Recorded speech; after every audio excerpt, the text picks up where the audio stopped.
Okey, antaranya yang pertama, hidayah ni dia akan mampu memelihara iman seseorang. Sebab kita tak pernah tahu apa ujian yang akan kita hadapi pada masa yang ke depan. Jadi hidayah lah yang akan memelihara iman seseorang. Istiqamah. Kita nak istiqamah dengan cara kita mendapat hidayah daripada Allah. Orang yang tak dapat hidayah, dia mungkin ada ilmu, tapi takut dia tak istiqamah. Okay, penting. Kemudian kita masuk yang kedua. Okay. Kepentingan yang kedua adalah hidayah ni akan menyebabkan seseorang menjauhi segala perbuatan maksiat serta melaksanakan segala perintah Allah. Jadi kita ni bila kita buat satu-satu kebaikan bukanlah disebabkan kita memang orang baik, tapi disebabkan Allah beri hidayah, dan Allah akan beri hidayah kepada manusia, kepada kita semua, kepada kamu semua kalau kamu berusaha, kalau kamu bersungguh-sungguh untuk mendapatkan hidayah tu. Okey, seterusnya yang ketiga,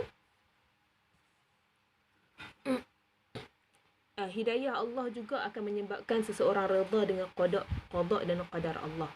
Okey, jadi poin yang ketiga ni penting hidayah. Sebab manusia kalau dia tak diuji, kita ni kalau kita tak diuji, kita melalui situasi yang biasa, kita tak nampak kepentingan hidayah. Kita hidup dengan keluarga yang kita sayang, kita dapat kawan-kawan yang kita suka, kita selesa, kita akan rasa tak ada apa-apa. Tapi bila kita diuji dengan satu benda yang kita benci, yang kita tak suka, waktu itulah hidayah amat perlu untuk menjadikan seseorang tu redha. Dan hanya orang yang redha sahaja yang mampu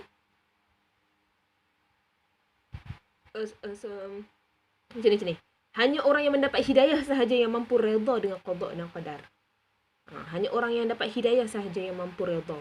Jadi kalau rasa tak redha tu, boleh jadi manusia yang tak rasa redha, dia jauh daripada hidayah Allah. Na'udzubillah.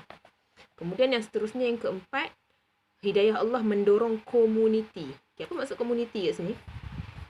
Komuniti kat sini maksud dia masyarakat lah. Masyarakat agar lebih istiqamah dalam melaksanakan amar ma'ruf dan nahi munkar. Jadi kalau kita tengok situasi sekarang, banyak situasi yang memerlukan manusia ni berpegang dengan ajaran yang betul. Macam isu yang baru-baru ni terjadi kan, kita tengok dalam isu COVID-19 ni kan. Apa yang terjadi kepada jemaah tabligh yang pergi tu, wallahualam, cuma kita ni kadang-kadang kita rasa macam kita tak pernah duduk dalam rumah lama-lama. Lepas tu tiba-tiba kita nak kena duduk dalam rumah, tak boleh keluar, tak boleh pergi main, tak boleh nak pergi beli barang, tak boleh nak pergi macam-macam lah. Jadi situasi-situasi macam ni ada kaitan dengan maslahat umat, dan benda tu sebenarnya memerlukan kepada hidayah Allah kepada manusia. Dia memerlukan hidayah Allah. Kalau Allah tak bagi hidayah, boleh jadi kita ni jadi orang yang ketegak. Jadi itulah kita sangat memerlukan hidayah supaya istiqamah melaksanakan amar ma'ruf nahi munkar. Amar ma'ruf nahi munkar banyak sudut dia. Antaranya kalau kita tengok yang basic, ajak orang solat. Tapi dalam situasi COVID-19, amar ma'ruf apa? Amar ma'ruf dalam situasi COVID-19 apa dia? Amar ma'ruf dalam situasi COVID-19 ialah melarang orang untuk solat berjemaah di masjid atas maslahat yang terjadi, atas maslahat yang nak dijaga, atas situasi yang memerlukan orang Islam dan semua masyarakat tak keluar dan berkumpul dalam satu tempat. So hidayah Allah ni sangat kita perlukanlah dalam situasi yang kita pun tak tahu apa yang akan terjadi dan sebagainya.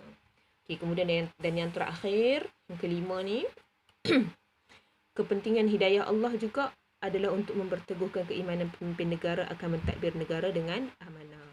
Manusia ni macam itulah. Kita sekarang tak dapat jawatan, tapi satu hari bila kita dah dapat jawatan, waktu tu ujian dia sangat berat. Ujian dia sangat menguji keimanan kita. Dan hanya hidayah Allah lah yang mampu membantu seseorang pemimpin untuk dia mentadbir negara dengan aman.